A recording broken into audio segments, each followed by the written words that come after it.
پاکستانی حکام ہیں ان کے ساتھ ملاقاتیں کی اور دو طرفہ تعلقات پر بات چیت کی اور ایک انہوں نے مشترکہ پریس کانفرنس بھی کی سرتاج عزیز صاحب کے ساتھ اور جو جان کیری ہیں انہوں نے بہت سے اہم ایشوز کو آج ٹچ کیا. جو ایک اہم بریک تھرو ہم کہہ سکتے ہیں وہ یہ ہے کہ پاکستان اور امریکہ کے درمیان جو اسٹریٹجک ڈائلاگ پچھلے 3 سال سے معطل تھا اس کو دوبارہ بحال کرنے کا اعلان کر دیا گیا ہے جسے کہ ایک بہت بڑی کامیابی قرار دیا جا رہا ہے. اور اس کے ساتھ ہی ساتھ جان کیری نے بتایا کہ انہوں نے صدر اوباما کی طرف سے وزیر اعظم نواز شریف کو امریکہ کے دورے کی دعوت بھی دی ہے. لیکن جان کیری صاحب نے ڈرون حملوں پہ کوئی واضح لائن نہیں لی, کوئی انہوں نے واضح جواب نہیں دیا. آج میں نے بھی ان کے ساتھ ایک انٹرویو کیا, اس میں میں نے بھی ان کے ساتھ یہ سوال کیا. انہوں نے بہت کیٹیگوریکلی کوئی بات اس پہ نہیں کی, لیکن بہت سے دیگر معاملات پر ان کے ساتھ ہماری کافی کھل کے بات ہوئی ہے, اس پہ بھی ہم تبصرہ کریں گے. آج ہمارے ساتھ موجود ہیں یہاں اسٹوڈیو میں لیفٹیننٹ جنرل ریٹائرڈ جناب عبدالقیوم صاحب جو کہ دفاعی ماہر ہیں اور کالم نگار بھی ہیں, بہت بہت شکریہ. جناب شہزاد چودھری صاحب جو کہ ڈیفنس اینالسٹ ہیں, اخبارات میں لکھتے بھی ہیں, آپ کو بھی بہت بہت شکریہ. اور لاہور اسٹوڈیو میں ہمارے ساتھ موجود ہیں سابق سیکرٹری خارجہ جناب شمشاد احمد صاحب. شمشاد صاحب آپ ہی سے میں گفتگو کا آغاز کروں گا, لیکن میں چاہوں گا کہ گفتگو کے آغاز سے پہلے میں آپ کو جو آج ہم نے جان کیری صاحب کے ساتھ ایک انٹرویو کیا, اس انٹرویو کا جو ایک پہلا حصہ ہے اس کے کچھ کلپس آپ کو سنوا دیں. میں نے ان کے ساتھ بات شروع کی جس کے ساتھ جو امریکہ کی کمٹمنٹ ہے اس کے حوالے سے, اور جو مصر میں صدر مرسی کی حکومت کے خلاف جو فوجی بغاوت ہے اس پہ جو امریکہ کی ایک معنی خیز خاموشی ہے اور کوئی واضح لائن نہیں لی, اس پہ میرا پہلا سوال تھا. تو ذرا سن لیجئے پھر ہم اس پہ بات کرتے ہیں. Thank you very much for giving us time. My first question is about your commitment with democracy. The US believe in democracy. US is a champion of democracy all over the world. But why US is not taking a clear position on military intervention against the democratically elected government of President Morsi in Egypt? Well, that's a very appropriate and important question, and I want to answer it very directly.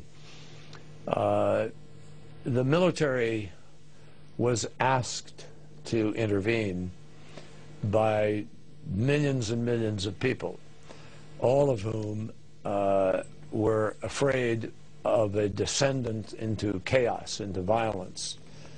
And the military did not take over, to the best of our judgment so far, to run the country. There's a civilian government. In effect, they were restoring democracy. And by killing people on the roads? Oh no, that's not restoring democracy, and we're very, very concerned about that. Very concerned about that. And I've had direct conversations with President Mansour, with Vice President al-Baradei, with General al-Sisi, as have other members of our government. And I've talked to the Foreign Minister, Nabil Fahmy. So I've been in touch with all of the players there, and we have made it clear that that is absolutely unacceptable. It cannot happen now. As you know, these situations can be very confusing and very difficult. We're working very hard right now with Lady Catherine Ashton, with various officials, with other foreign ministers of other countries, in order to try to see if we can resolve this peacefully. But the story of Egypt is not finished yet, and so we have to see how it unfolds in the next days. جی شمشاد صاحب, جان Kerry صاحب کہتے ہیں کہ Egypt میں کوئی فوجی بغاوت نہیں ہوئی, وہاں پہ سیویلین گورنمنٹ ہے اور فوج کو لاکھوں لوگوں نے دعوت دی کہ وہ آ کے اقتدار سنبھالے. کیا تبصرہ کریں گے آپ؟ حامد, جو ان کا آخری مصرع ہے, the story is not finished yet, میرا خیال ہے اس میں وہ سب کچھ کہہ گئے ہیں, کیونکہ ان کو اندر سے ضمیر ملامت ضرور کر رہا ہے اور انہیں پتا ہے کہ مصر میں situation is all not well, اور یہ بہت بڑی ایک غلطی ہوئی ہے کیونکہ وہاں پر 65 سال کے بعد مصر میں آمریت کے بعد پہلی مرتبہ ایک منتخب صدر اقتدار میں آیا اور 1 سال کے اندر اس کا تختہ الٹ دیا گیا فوجی دباؤ کے تحت.